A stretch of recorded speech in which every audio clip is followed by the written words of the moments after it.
August 28, 1982. Ipinanganak sa Baclaran si Julius Anthony June Saide,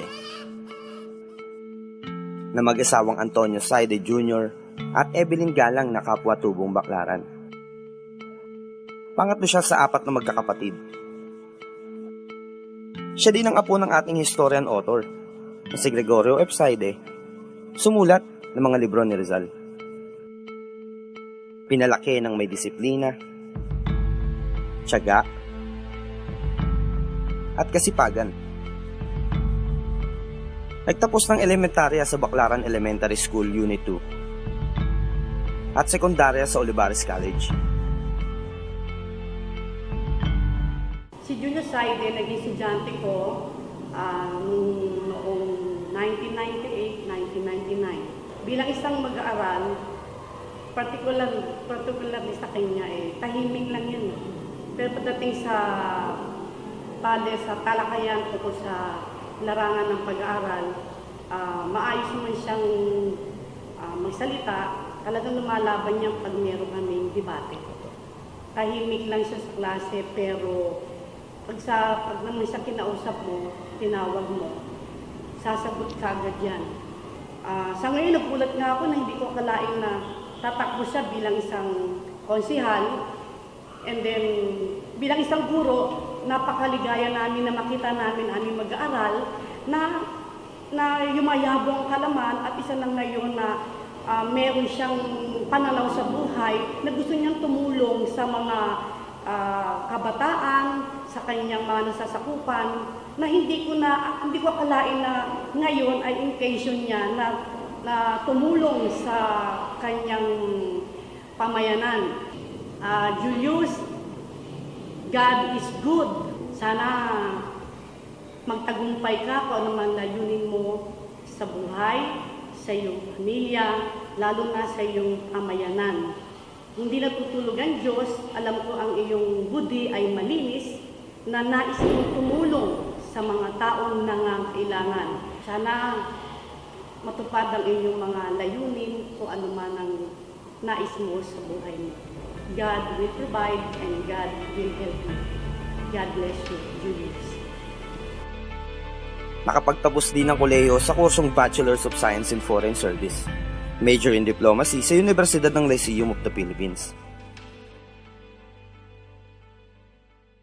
Hello, magandang hapon. Ako si Alvin Alexis Solis Sizola. Kaklase ako ni June Zaide nung college. Pareho kami kumuha ng Bachelor of Science in Foreign Service, major in Diplomacy.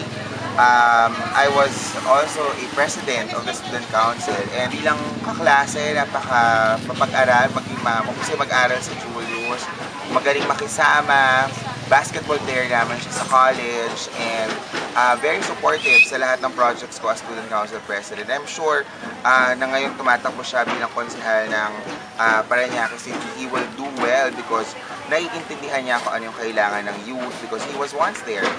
Very active sa sports, so I'm sure he will also promote that, and very active sa education, so I'm sure he will also support that. So hopefully you get to support June as he enter the arena of being a counselor in Parañaque City because he has very good endeavors in his heart that he would like to pursue, and I'm sure that would be a success if and when you get to support him. So please, supportahan niyo po si June. Maraming salamat.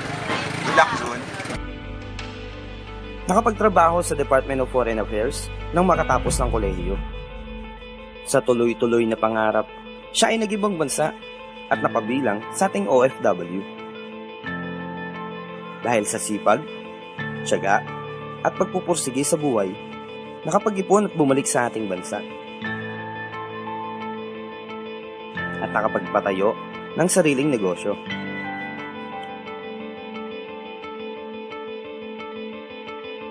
Debotong Katoliko at siya po ay miyembro ng Knights of Columbus, Baclaran Council 5745 at nasa 4th degree. Sa kasalukuyan, siya po ay nagnanais na maglingkod sa unang distrito ng Parañaque.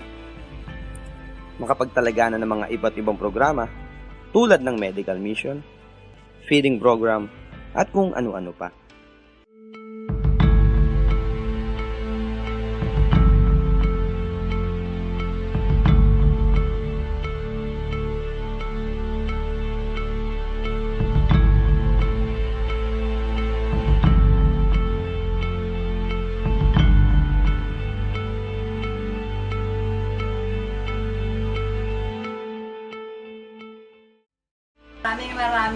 salamat, John Saide, sa tinulong mo sa akin. Malaking bagay pagpapa-opera mo sa akin, mata.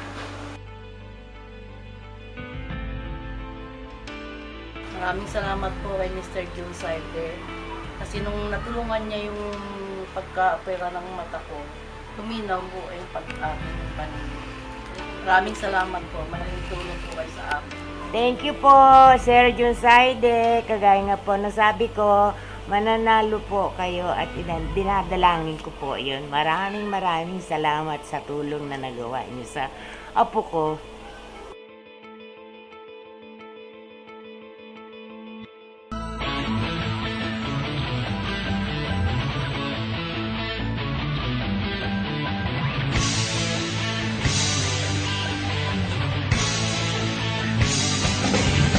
Hayaan mong lumipad ang isip sa lawak ng langit. Bituin umaawit at ito'y nagsasabi, mangarap ka, mangarap ka. Tingin ang kawak ng iyong dugo. Lahat ng tao ay mataas ang pangarap para sa kanyang mga pamilya. Ganon din po si John Saide. Ganon na din sa aking mga kababayan sa lungsod ng Parañaque. Hindi man may kakaila na marami sa ating nangangailangan ng serbisyo wala sa ating gobyerno.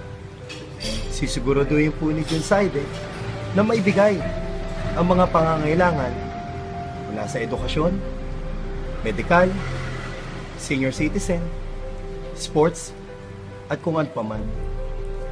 Para sa aking mga kababayan, kung ang iyong lingkod ay mabibigyan ng pagkakataon, sisikapin ko po na maibigay ang kanilang mga pangangailangan at matugunan sa aking mga kababayan sa lungsod ng Parañaque. Maraming salamat sa tiwala, pagmamahal, at suporta na ibinigay niyo po kay John Saide. Sa inyo po lahat, wag po tayong tumigil mangarap. Mangarap para sa inyong pamilya, pangarap para sa kinabukasan nila.